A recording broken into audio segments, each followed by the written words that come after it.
Well, we're approaching the summer, and for those who are getting ready for college, I'm sure many of you had major decisions, but perhaps some of you have not. And also, how are you going to pay for all this? So I've asked a leading expert to join us today to discuss it. His name is J.J. Greene. He's the president of collegeplanningphd.com and the founder of Ducerus, Ducerus.com. Welcome to the show, Jay.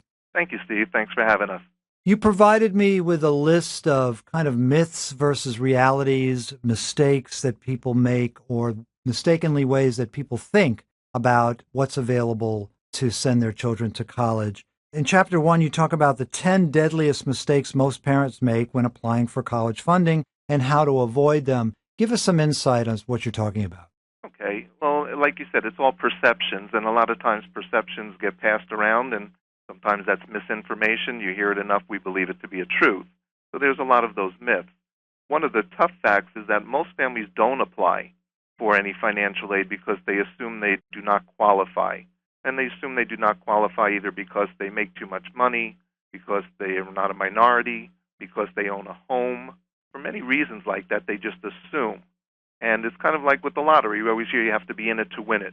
If we don't apply and take the time to fill out the forms, then we're certainly not getting any aid or any assistance. So that's one of the errors they make. Other errors is if they do fill out the forms, a lot of times they'll fill them out late because the forms are confusing and the directions are confusing. Mm-hmm.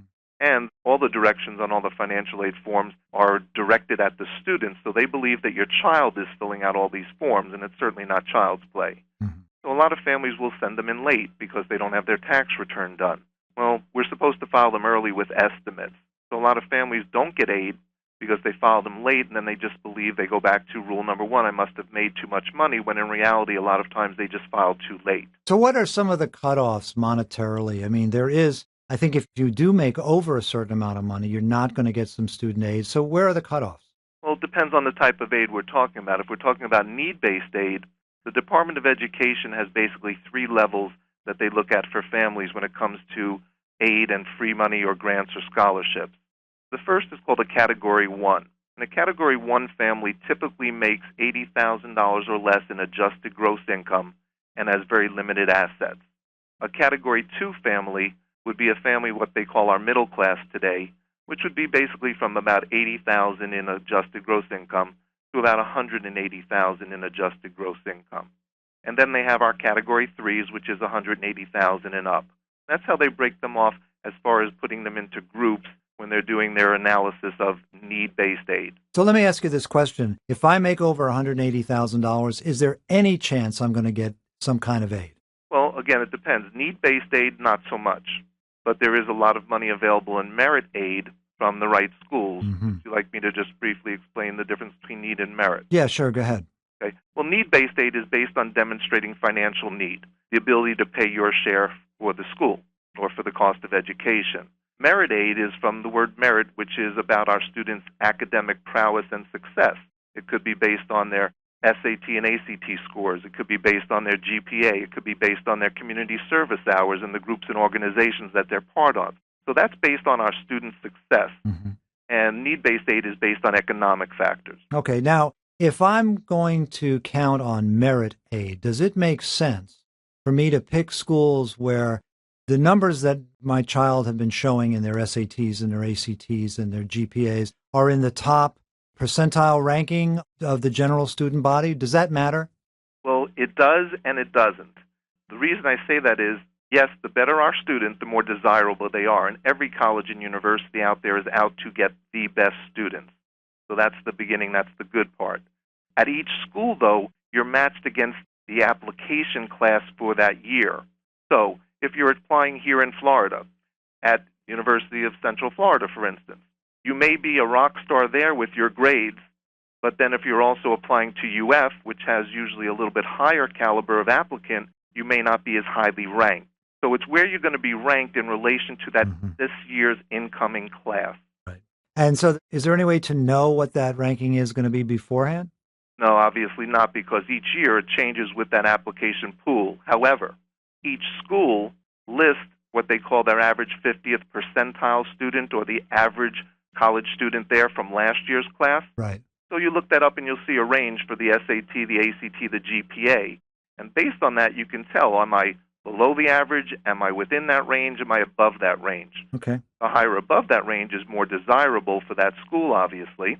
And those are what we call our safety schools when we're above that range. When we fall within that range, it's a peer school, and we should have a good chance of getting accepted, a good probability. And if it's below that, that's what we refer to as a reach school. It's going to take other things to get our students in there. My guest is J.J. Greene. He is the president of collegeplanningphd.com and the founder of Ducerus.com, Ducerus, Ducerus.com.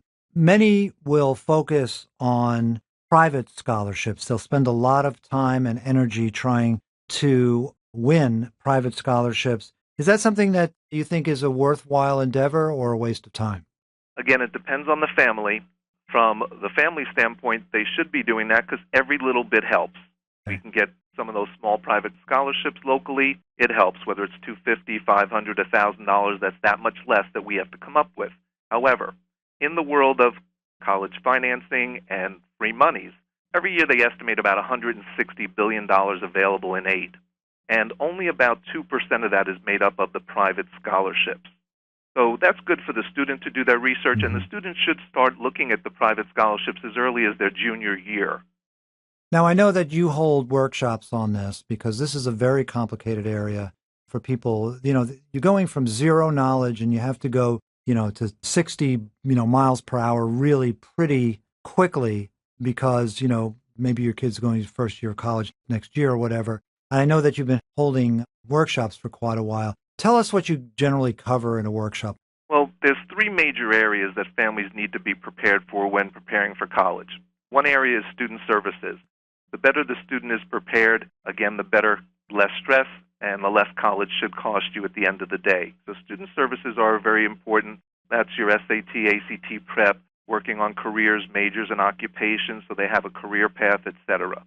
Then the second part of college that parents need to be aware of is financial aid, and that's filling out the forms, how to maximize the grants and scholarships, how to minimize our out-of-pocket cost and increase the grants and scholarships, free money less out of pocket, and how to price the schools so that we know accurately how much the school, our responsibility or our obligation should be. So that way we're not just looking at a price tag. We have to really figure out what our cost will be, not what that retail sticker price. And the financial aid part of the college equation is what we focus on entirely at the workshops, because that's 2 hours and it's just very intense on just financial aid. And then the third area parents need to know is how to pay their share, of course.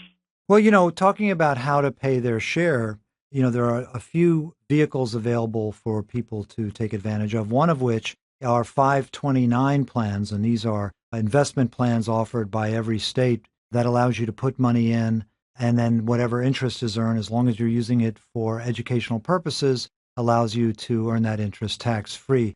JJ, what is your opinion on these 529s? Well, I don't want to open up a real can of worm with these, but 529 plans are very good for a small percentage of the population.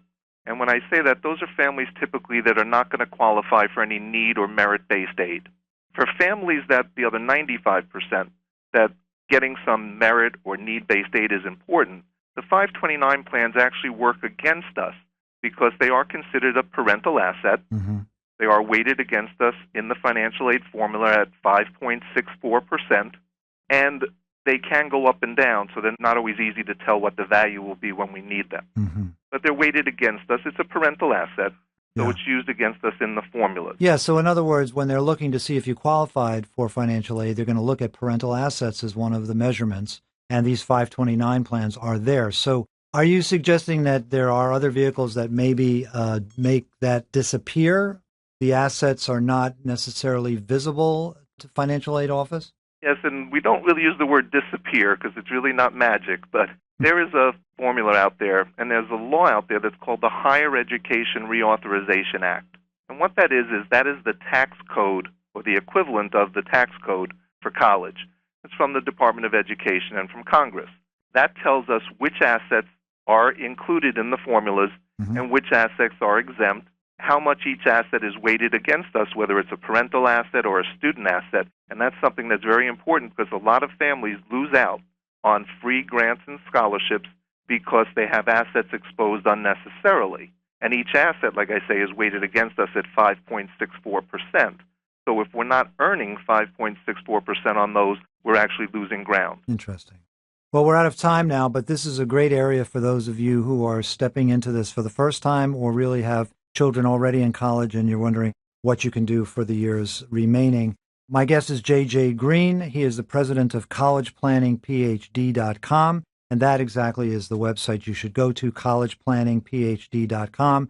And he's also the founder of Ducerus.com, Ducerus. Thanks for joining us, Jay. Thanks for your time, Steve.